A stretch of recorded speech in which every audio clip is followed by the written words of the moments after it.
a la casa del Señor. ¿Cuántos quieren escuchar palabra de Dios? No los escucho convencidos. ¿Cuántos quieren escuchar palabra de Dios? Abra su Biblia, por favor, en el Evangelio según Lucas, el capítulo 5, Evangelio según Lucas, capítulo 5, el verso 27. He titulado la enseñanza: Jesús llama a personas inadecuadas. ¿Me repite el título, por favor? Jesús llama a personas que inadecuadas. Evangelio según Lucas, capítulo 5, verso 27, dice las Sagradas Escrituras de la manera siguiente: después de estas cosas salió Jesús y vio, ¿a quién vio? Vio a un publicano llamado Leví sentado al banco de los tributos públicos y le dijo: sígueme. Y dejándolo todo se levantó y le siguió. Y Leví le hizo gran banquete en su casa, y había mucha compañía de publicanos y de otros que estaban a la mesa con ellos. Y los escribas y los fariseos, ¿qué hacían? Murmuraban contra los discípulos diciendo: ¿por qué coméis y bebéis con publicanos y pecadores? Respondiendo Jesús les dijo: los que están sanos no tienen necesidad de médico, sino los enfermos. No he venido a llamar a justos, sino a pecadores al arrepentimiento. La Biblia habla de un hecho extraordinario, y es el llamamiento del apóstol Mateo. Aquí aparece con el nombre Leví, pero Leví es el mismo Mateo. ¿Por qué? Porque Leví era el nombre hebreo, el nombre judío era Leví, pero el nombre griego era Mateo. Jesús está haciendo un llamado extraordinario, hermano. Un llamamiento fuera de lo que la mente humana podía decir, podía entender y comprender. Está llamando a un publicano. Está llamando a un hombre que está comprometido con el pecado. Le está haciendo un llamamiento directo y certero a ser parte del reino de Dios. Y la pregunta es: ¿quién era un publicano? Vamos a tratar de ver quién era un publicano. Me colabora con la primera imagen. Un publicano era un judío que lo contrataba el Imperio Romano para que él, a través del idioma y la cultura, se encargara de cobrarle los impuestos a ellos. Un publicano era un contratista, un hombre. Y no era cualquier persona, era gente conocedora, era gente culta. Probablemente manejaban los dos idiomas, probablemente hablaban griego y hablaban el hebreo. Conocían la cultura. Entonces el imperio, por ejemplo, le decía al Imperio Romano: de lo que usted cobre, yo le voy a pagar un porcentaje.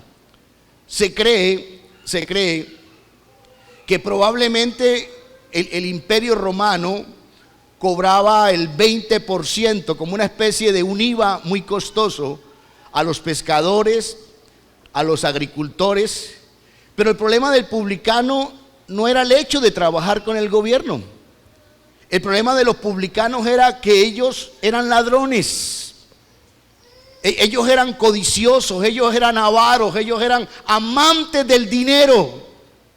Y no solamente cobraban el 20%, probablemente añadían más a ese porcentaje. Si usted nota en la diapositiva que sigue, usted va a notar, en la fotografía se da una idea del suceso. ¿Por qué? Porque Jesús había acabado de sanar un paralítico. Jesús había acabado de hacer un milagro extraordinario, y dentro de ese milagro Jesús había dado testimonio de que Él tiene el poder para perdonar pecados. Fue un milagro extraordinario porque no solamente perdonó los pecados de este hombre, sino que levantó al paralítico. Y dice el texto que enseguida, aquí fue el mismo día, enseguida Jesús está en Cafarnaún, que es la ciudad donde Él vivía, y enseguida probablemente Él salió a las playas de Cafarnaún. Y se usaba que en los puertos, en la entrada de los puertos de las playas, se hacían los cobradores, se hacía el CENIAT. ¿Cuántos conocen el CENIAT? Se hacía allí con su banco de impuestos. ¿Por qué? Porque allí llegaban los pescadores. Y los judíos, hermano, mire, los judíos estaban bajo el dominio del Imperio Romano. Y una de las cosas que odiaban los judíos, y no solamente los judíos, una de las cosas que odia la mayoría de la gente es pagar impuestos. A los seres humanos no nos gusta pagar impuestos.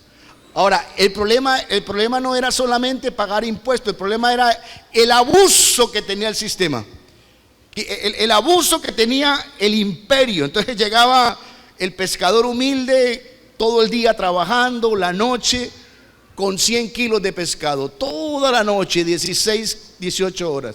Y cuando llegaba al puerto e iba entrando al puerto, ¿quién cree usted que era el primero que lo recibía? El cobrador de impuestos. Venga para acá, le decía el CENIAT. Mire, hermano, yo no sé qué hay en los seres humanos, pero los seres humanos odian pagar impuestos y odian quien los cobran. La gente no gusta, hay una resistencia humana. Ahora imagínese el pescador llegando con sus 100 kilos de pescado. El primero que se encontraba era a Leví, a Mateo. Mateo, el discípulo, hermano, antes de convertirse. ¿Cuánto pescó? Dice la historia romana, dice la historia del pueblo de Israel, que había un libro secular que decía que un judío podía mentirle a un publicano y no era pecado. Imagínese usted el odio que había tan grande con el publicano. Decía que un judío podía mentirle y no era pecado, aunque eso no es bíblico, ¿no? Eso es algo que ellos inventaron. 100 kilos, entonces 20 eran para Roma, y yo no sé cuánto cobraban más de ellos, pero era probable que el publicano se quedara con un 10 o 15%. Ya no era solamente el 20% de esos 100 kilos de pescado, 20 para Roma. ¿Y cuánto echaría usted? Probablemente 20 o 10 para mí. Mire que ahí más atrasito, en Lucas, no vaya a perder el pasaje, en Lucas capítulo 3, verso 12, Juan el Bautista está bautizando a las afueras de Judá. Recuerden que Juan el Bautista fue un hombre que se apartó de la ciudad antes de que Cristo viniese, y él predicaba y la gente iba a bautizarse. Y dice el texto en 3:12 que vinieron a Juan, vinieron también unos publicanos para ser bautizados, y le dijeron, los publicanos le dicen a Juan: Maestro, ¿qué haremos? Y Juan les dijo: no exijáis más de lo que está ordenado. Ahora mire lo que le dice a los soldados. También le preguntaron unos soldados que querían bautizarse, diciendo: ¿y nosotros qué haremos? Y mire lo que le dice a los soldados. Y les dijo: no os hagáis extorsión a nadie, ni calumniéis a nadie, y contentaos con vuestro salario. Amén. Parece el periódico de hoy, ¿cierto que sí? Parece que hubiéramos comprado. Ahora mire que Dios, por la palabra, no estaba condenando el hecho de trabajar con el gobierno, no estaba condenando el hecho de trabajar con el CENIAT o la DIAN. ¿Qué estaba condenando la palabra? ¿Qué les estaba condenando? El abuso que ellos tenían de la gente, y sobre todo de la gente pobre, hermano. Y esto había creado un resentimiento tan grande que los publicanos dentro de los judíos eran vistos, hermanos, en la misma línea de los homicidas y las rameras. Y para el judío, el publicano estaba al mismo nivel de un hombre homicida y de una mujer pecadora. ¿Qué ¿Qué llevaba a una persona a sacrificar su honra, su dignidad? ¿Qué era lo que motivaba a un hombre como Leví, como Mateo? Aún saber que la gente lo odiaba.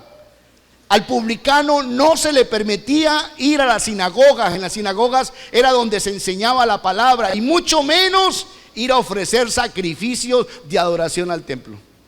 El publicano era una persona rechazada, odiada, aunque era respetado por intereses diferentes. Por ejemplo, si usted tuviese a un publicano de vecino, usted salía en la mañana y decía: buenos días, don Mateo, buenos días, don Leví, ¿cómo está, don Leví? ¿Por qué? Porque había cierto respeto, pero por dentro, ¿qué pensaba? El ladrón desgraciado que no... Ese era un publicano. Ahora, la pregunta es, ¿qué llevaba o qué lleva un ser humano para sufrir tal afrenta de ser odiado, de ser apartado del sistema religioso, de ser echado de la sinagoga, de no ser valorado, de ser apreciado? ¿Sabe qué lo llevaba? La avaricia, la codicia, el amor al dinero. Mateo, hermano, mire, Mateo era un idólatra, porque todo lo que le quita el primer lugar a Dios es idolatría. Y uno de los dioses más comunes que tenemos nosotros los seres humanos es el dinero. Mateo amaba tanto el dinero. Mateo era un hombre tan avariento, tan codicioso, que a él no le importaba su bendita reputación. Y cuando estudio el texto me impacta, porque habla mi corazón.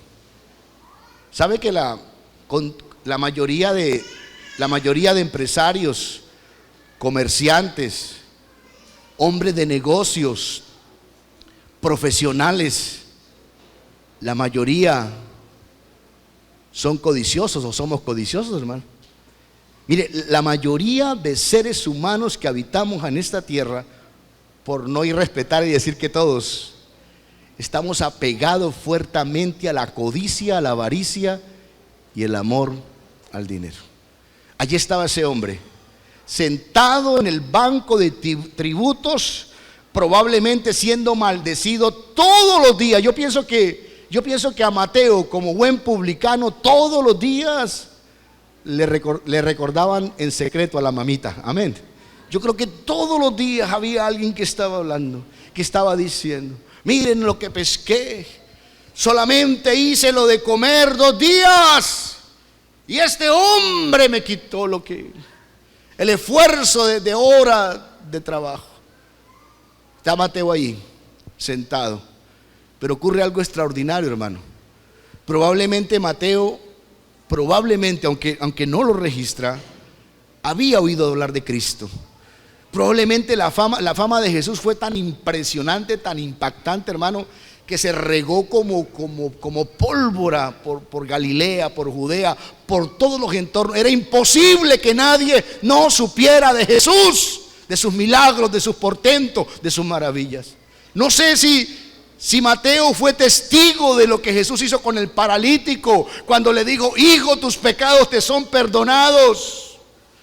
Probablemente el corazón de Mateo allí estaba aferrado a su Dios, el dinero, el trabajo, la codicia. No importa mi reputación. Pero creo, hermano, que en él ardía algo, en el corazón de él ardía algo. Por esa figura hermosa de quien era Cristo, por esa figura preciosa, por la autoridad de Jesús, por su amor, por sus palabras.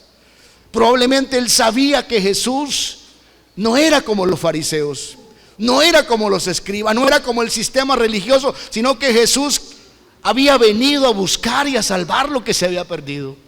Probablemente en el corazón de Mateo comenzó a haber un sentir, a escuchar lo que se decía de él, de pronto a escucharlo a él mismo. Y hay un momento cuando Jesús pasa por las playas del mar de Galilea. El mar de Galilea era el mismo lago de Genesaret, un lago relativamente pequeño, pero el mar era propicio para la pesca.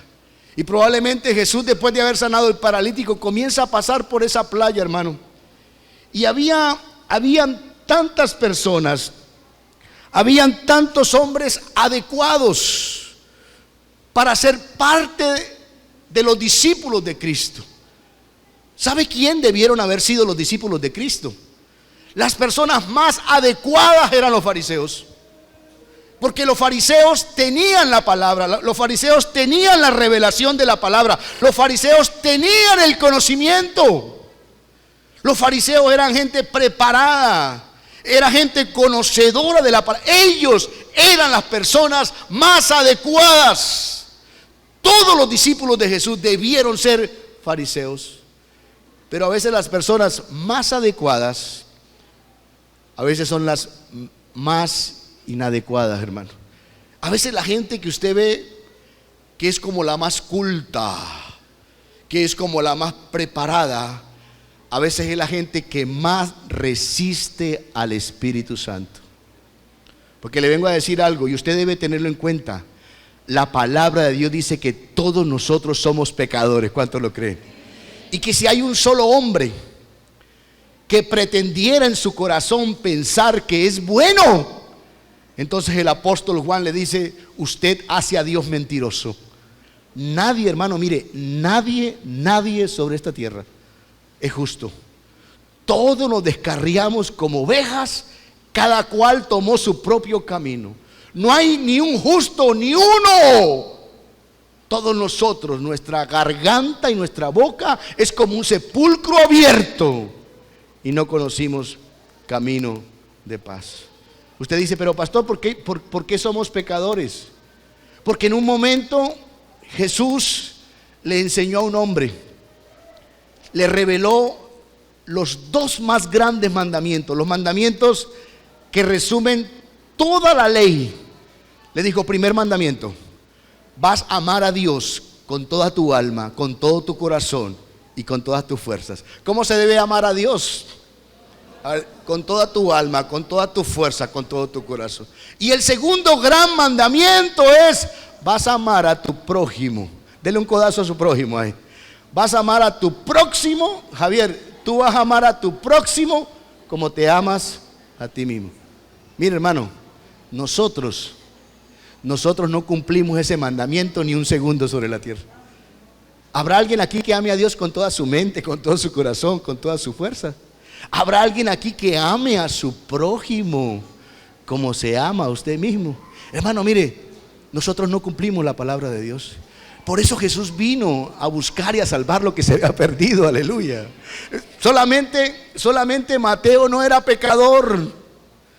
Solamente Leví con su idolatría, con su avaricia no era pecador, hermano. La gente que parecía más adecuada fueron los menos adecuados. La gente que se creía buena fue la que resistió al Espíritu Santo, de tal manera que fueron los autores intelectuales de la muerte de Cristo. En esa tarde, en esa mañana, a orillas del mar de Galilea, había mucha gente adecuada, hermano. Había mucha gente decente, entre comillas. Había mucha gente con conocimiento teológico y revelación de la palabra. Pero a mi amado Cristo, en su bendita perfección, se le ocurrió una locura, hermano. Una locura humana, no para él, amén. ¿Llamó a quién? Llamó, hermano, a un hombre corrupto, a un hombre idólatra, a un hombre engañador, a un hombre tramposo. Y uno podía, hasta el día de hoy puede ser un escándalo, ¿cierto? Que decir, oiga, pero ¿qué le pasó al Señor? Se equivocó. No, él no se equivocó, hermano. Cuando el Señor le dice a Mateo, le dice a Leví: sígueme. Aquí aparece la expresión sígueme solamente, pero probablemente, digo yo, atreviéndome como predicador, probablemente hubo una introducción, probablemente hubiera unas cortas palabras. Me imagino cuando Jesús le clavó los ojos, hermano. Usted puede imaginarse la mirada de Jesús, la dulzura del alma en esas ventanas, hermano. Ahora, en Jesús no había una apariencia de un hombre hermoso. Jesús en su apariencia no fue un hombre hermoso. Dice la Biblia que le veremos inatractivo para que así le deseemos. Que él no era una figura como Saúl, no. Él era un hombre común y corriente que se confundían dentro de la naturaleza física de sus discípulos. Pero yo me imagino cuando hablaba, hermano, él era el verbo de Dios por el cual fue hecho el mundo. Aleluya. Yo creo que cuando él hablaba y abría la boca, había gloria, hermano. Creo que cuando levantaba sus manos había gloria, y cuando posaba su mirada. Ahora va y se arrima al banco del tributo público allí. Yo me imagino a Mateo cuando lo ve, hermano, paralizado, lo mira, y Jesús le dice: Leví, Mateo, sígueme, hermano. Y pienso que en ese momento hubo una espada de vida que traspasó su alma. En ese momento Mateo sintió que encontró el tesoro más grande de la tierra. En ese momento Mateo sintió que había algo mucho más valioso que el dinero, que había algo mucho más valioso de tener posesiones en la tierra, que había un tesoro glorioso que estaba en esa preciosa persona que lo estaba llamando, y era el tesoro de la vida eterna. ¡Aleluya! Y a su nombre. Y no es de extrañar, hay una parábola que solamente aparece en el Evangelio según Mateo, y que él fue el que la escuchó, y es el único que la redacta, y es la parábola que está en Mateo 13:44. En Mateo 13:44, el mismo Mateo, el mismo Leví, relata una parábola que probablemente a él le tocó el corazón. Y dice Mateo 13:44: además el reino de los cielos es semejante a ¿qué? Él está diciendo que Jesús dijo que el reino de los cielos es semejante a un tesoro escondido en un campo, el cual un hombre encuentra, lo halla, y dice que vuelve y lo esconde de nuevo, y gozoso por ello va y vende todo lo que tiene y compra todo aquel campo. Mateo halló el verdadero tesoro. ¿Cuántos dan gloria a Dios? Bienaventurado el hombre y la mujer que hallan a Cristo, porque usted halló el verdadero tesoro. Aleluya. El tesoro que nadie se lo va a quitar por la eternidad. Tesoro de tesoros, amor de amores. Probablemente Mateo quedó impactado, hermano, esas palabras: sígueme. Abrió su alma, abrió su espíritu, hermano. Allí el más grande tesoro. Y dice la parábola que entonces el hombre va y vende todo lo que tiene. Vender todo lo que tiene es quitar del primer lugar aquellas cosas a las cuales amábamos y nos obsesionaban, y poner el tesoro de tesoros, mi Cristo de la gloria. Aleluya. Vender todo lo que tiene, cuando la persona dice: encontré a mi Jesús, encontré a mi Salvador, encontré a mi Redentor. Oh, es lo más hermoso. Y todo lo demás, hermano, todo lo demás pasa a un segundo, tercero y cuarto lugar. Ya el dinero, aunque es importante, porque no podemos ser tan ignorantes de decir que el dinero no es importante. Es importante, pero cuando se halla el verdadero tesoro, aún las cosas materiales, hermano, aún la misma familia. Por eso Jesús dijo: aquel que ama más a padre, a madre, a hijos, aquel que ame cualquier cosa, cualquier persona más que a mí, no es digno de ser mi discípulo.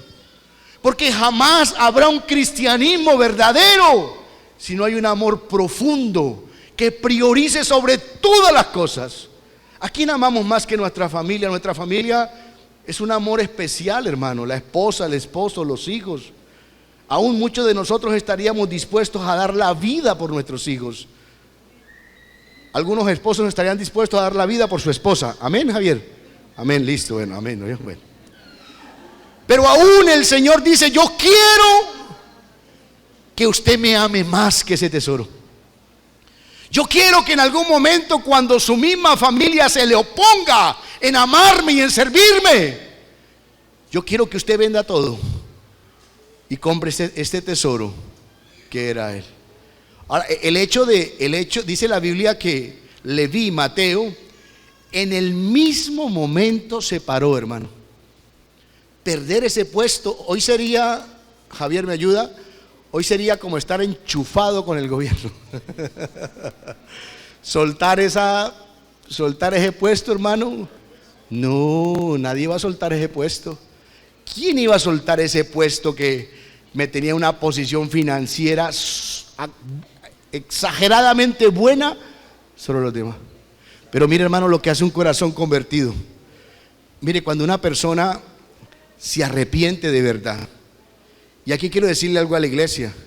Iglesia, uno de los problemas graves del cristianismo moderno y contemporáneo es que hay gente en las iglesias que nunca se ha arrepentido de verdad. Nunca se ha arrepentido. Quieren tener a Cristo, pero quieren tener también al mundo. Aún en algunos momentos uno puede aceptar el evangelio como un amuleto de buena suerte. Como cuando colgábamos la mata de sábila, los viejitos, la mata de sábila con la herradura, o echábamos el riego de cariaquito morado. Ahorita ya no es la sábila, ahorita ya es venir al culto, aún diezmar. Pero hermano, la vida, cuando tiene un verdadero arrepentimiento, hay unos frutos contundentes, hay unas evidencias contundentes. Y aquí viene lo que el Espíritu Santo me da.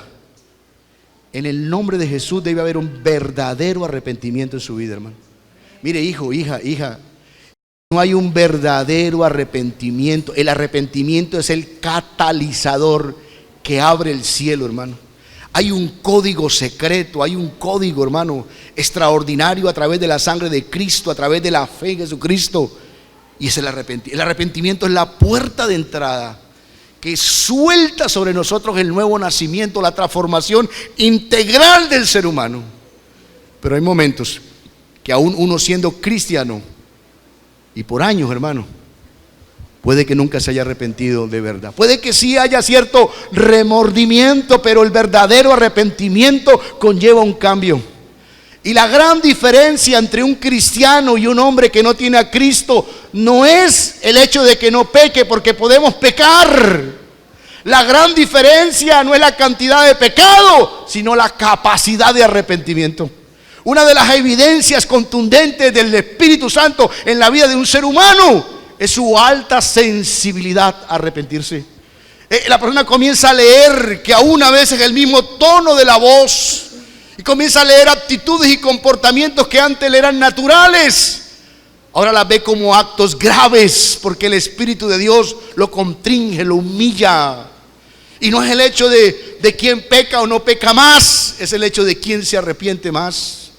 Aún usted va a sentir en su vida, hermano, como cristiano, como verdadero cristiano, un arrepentimiento continuo, diario. No debía haberle respondido así a mi esposa. No debía haberle hablado así a mis hermanos. No debía haber tratado a tal persona así. Debía haber sido más prudente. Usted va a vivir una vida de constante arrepentimiento, porque el Espíritu de Dios mora en usted. Aleluya. Denle un aplauso fuerte. Y a su nombre. Aleluya. Ahora mire lo que hace Leví, lo que hace Mateo. Invita a Jesús, hermano. Lo invita a comer a la casa. El hombre se paró de su trabajo e inmediatamente y lo invita y hace tremenda cena. ¿Cómo cree usted que era la casa de, a ver, ayúdeme, cómo era la casita de Leví? Yo me imagino que era una casa muy grande, hermano. ¿Se puede imaginar la cena que hizo Leví? A ver, ¿qué había en la cena de Leví? ¿Qué no había? Pero Leví hace algo extraordinario. Leví invita a Jesús, pero también invita a todos sus panas, a todos sus amigos. ¿Quién eran los amigos de Leví? ¿Quién eran? Invitó a todo el señal, perdón, a todos los publicanos, hermano, los invitó. Invitó a toda la DIAN, invitó a toda la cópula. Hermano, el publicano tenía que rozarse con cualquier persona, hermano. El publicano era una persona que no tenía escrúpulos, era una persona que tenía relación, hoy vamos a llevarlo al campo de hoy, con el contrabandista, con el hombre que estaba en el narcotráfico, con la prostituta, hermano.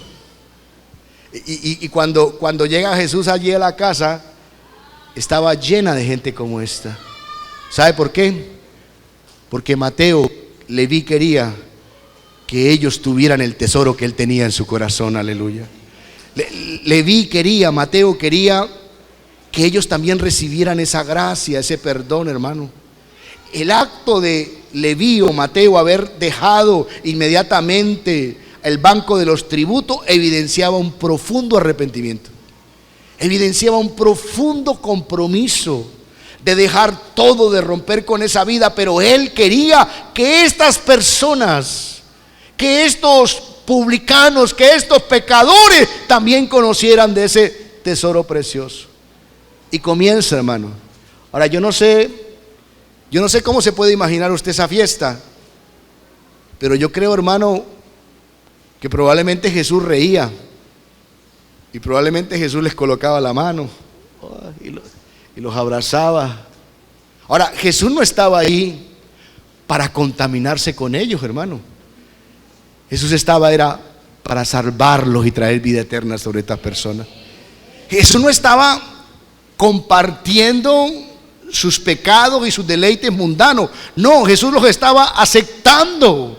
Jesús estaba haciendo el trabajo que debería hacer el predicador: acercarse a la gente y hablarles del amor de Cristo. Y cuando estaba allí Jesús en esa casa, probablemente mucha gente, no sé, hablando, el ruido, los fariseos, hermano, los escribas.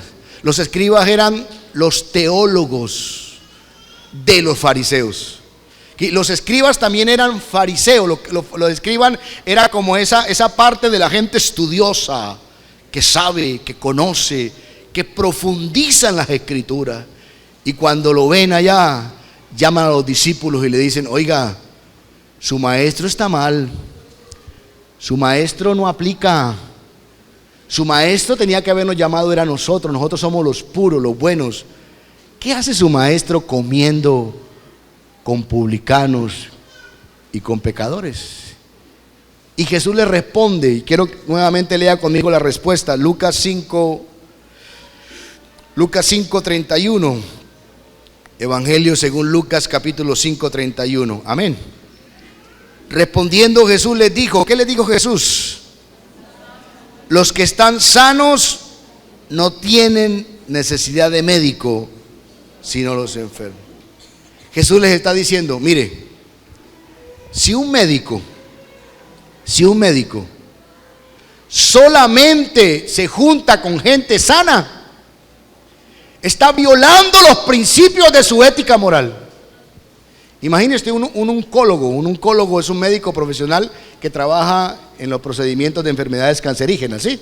Imagínese un oncólogo que nada más se junte con gente sana y la persona que tiene el cáncer allá está violando los principios de su ética moral y puede ir hasta ¿dónde, Javier?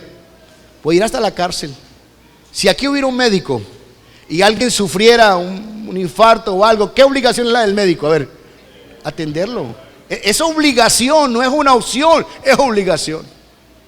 El Señor les estaba diciendo, mire, irónicamente, hermano, el Señor les estaba diciendo irónicamente. Digo, los médicos no vienen a la gente sana, los médicos vienen a la gente enferma. Ustedes se creen sanos, pero ustedes son los más enfermos. He aprendido en el caminar cristiano esto para mi vida. He aprendido, hermano, que a veces las personas que más entorpecemos los propósitos de Dios somos los que conocemos la palabra, hermano. A veces la gente más incrédula somos nosotros mismos, porque Dios es poderoso. ¿Cuánto lo creen? Hermano, mire, Dios es poderoso para llamar a un hombre como Leví, como Mateo, y en 1 o 2 minutos cambiarle el corazón en un corazón nuevo. Aleluya. Al Señor no le queda grande nada ni nadie. ¿Cuánto le dan gloria al Señor? Pero a veces no, a veces uno se llena de prejuicios. Y uno mismo, a veces, hermano, con tanto conocimiento y no amor? Ese mismo conocimiento sin amor, porque el conocimiento envanece, mas el amor perfecciona. Si hay conocimiento y no hay amor y no hay misericordia, nos volvemos como los fariseos y los escribas. ¿Qué hace el pastor con ese político corrupto? ¿Qué hace el pastor allá? Jesús le dijo, ustedes dicen, es una ironía lo que les está diciendo, traducida así, ustedes dicen que están sanos, ustedes no están sanos, sano no hay nadie. Ustedes deberían ser los médicos, ustedes escribas y fariseos, deberían ser los que estuvieran acá. Ese era su compromiso espiritual. Dijo, pero yo no vine a buscar la gente que dice estar sana. Yo vine a buscar a los que están enfermos. Yo vine a buscar y a salvar lo que se había perdido. Y yo quiero animarle en esta mañana a todos los que estamos acá, mire, a todos, amigos, hermanos, yo quiero animarlo para que usted y yo verdaderamente abramos el corazón a Jesucristo. ¿Sabe, hermano? Yo sé que aquí hay personas nuevas y hay gente que ha dejado de venir. Hay algo importante, iglesia, hay algo importante. Usted está perdiendo el privilegio más grande de todos los privilegios, que es que el tesoro de Cristo habita en nuestros corazones, que es que la sangre de Cristo borre todos nuestros pecados y quite toda maldición y rompa la enemistad con el Padre. Pero también usted está perdiendo un privilegio grandísimo, y es ser instrumento de Dios. Es ser como lo fue Mateo, hermano, que ante esa revelación tan grande, tan hermosa de Cristo, no tuvo vergüenza. A Mateo no le dio vergüenza, hermano. Mateo hubiera podido invitar a Jesús y él quedarse solo con la familia, porque me da vergüenza hablar de Cristo. Me da vergüenza dar testimonio de este tesoro que encontré. No, Mateo no se avergonzó. Mateo no le dio pena, hermano. Pena andar robando a la gente, eso sí es pena. Pena andar borracho, eso sí es motivo de vergüenza. Vergüenza es maltratar a mi esposa, a mis hijos, eso sí es vergüenza. Pero creer en Cristo, hermano, creer en mi Señor, en aquel que murió en la cruz, derramó su sangre, perdonó mis pecados, quitó toda maldición, me dio vida eterna y me reconcilió con el Padre. No, hermano. Yo me imagino a Mateo, en ese tiempo no había celular, ¿recuerda? En ese tiempo no habían redes sociales. Me imagino enviando a sus siervos, él mismo: vengan, hay un banquete, en esta noche hay un banquete. Pero este banquete no es solamente comida como les doy siempre. En este banquete está el pan de la vida, aleluya. El verdadero pan que descendió del cielo, el agua que calma nuestra sed, aleluya.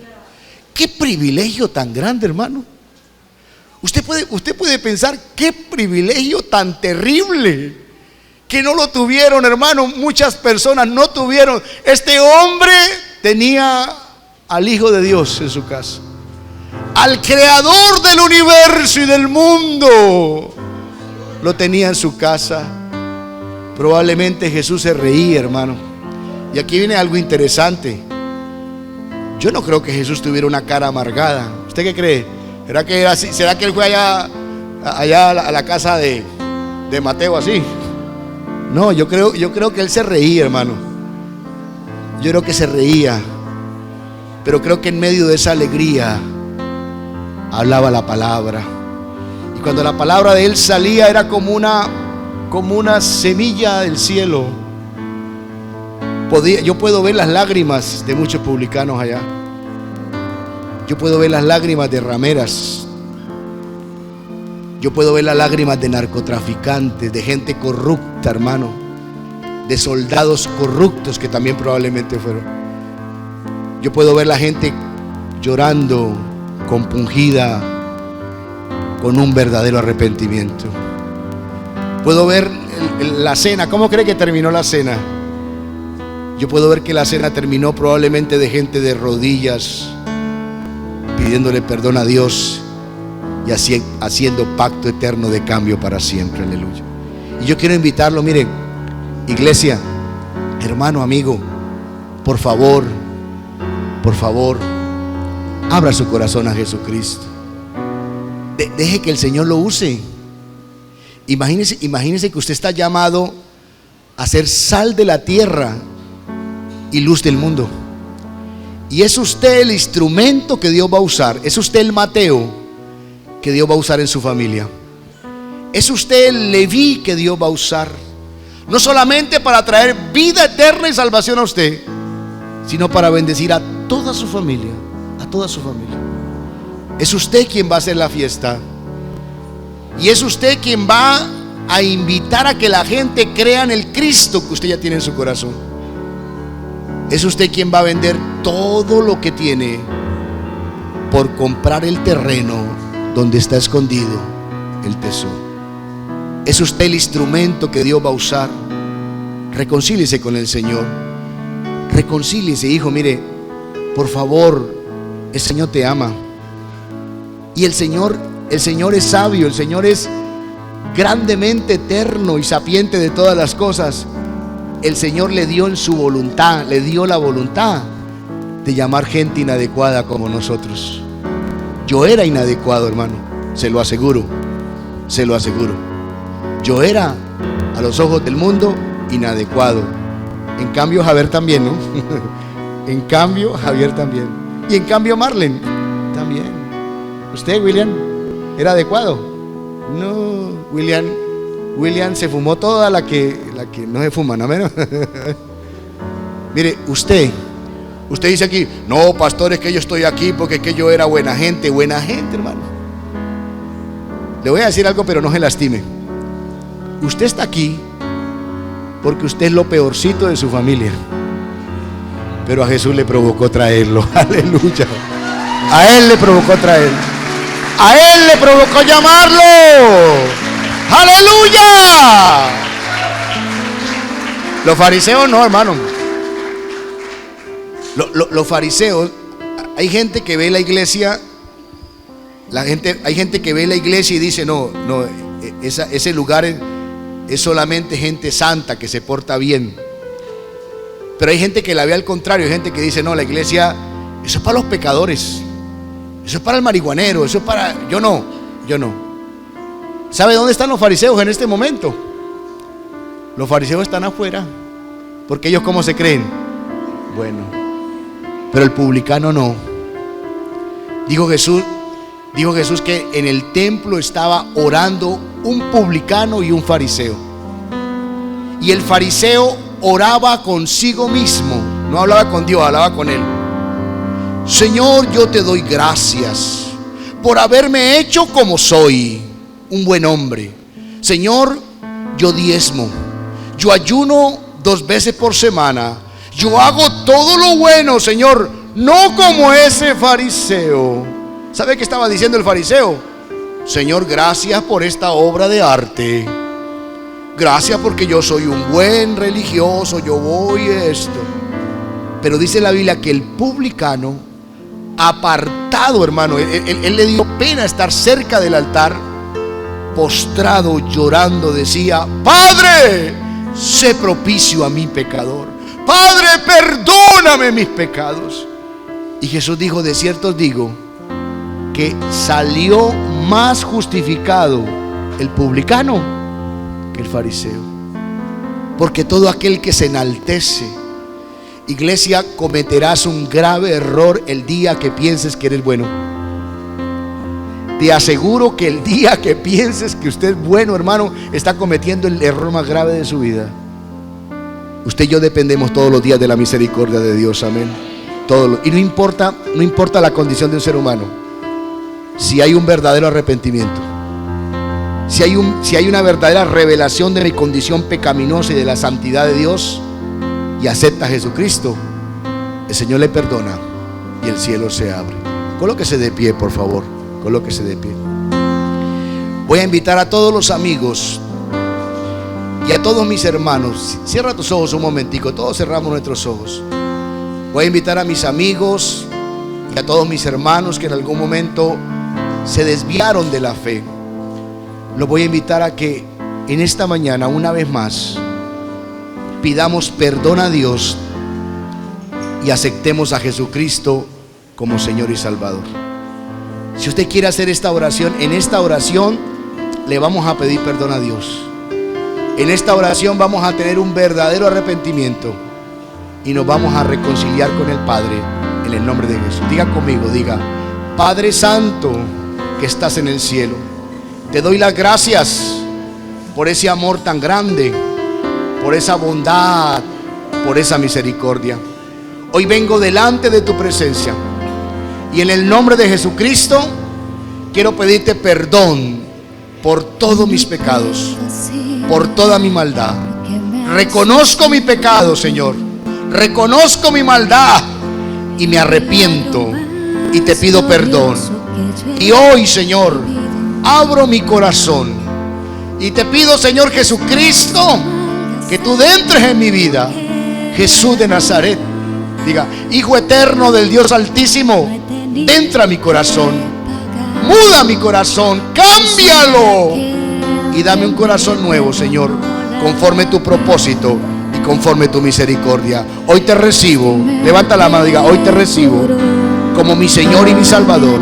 Diga: hoy renuncio a todo lo que te quita el primer lugar y te coloco, Señor, en la posición en la cual debe estar en mi vida, en Cristo Jesús. ¿Habrá alguien que hizo esa oración por primera vez? Levanten la mano los que la hicieron por primera vez. Yo les voy a invitar que vengan aquí adelante, por favor, quiero orar por ustedes. Los que se reconciliaron también, vengan aquí adelante.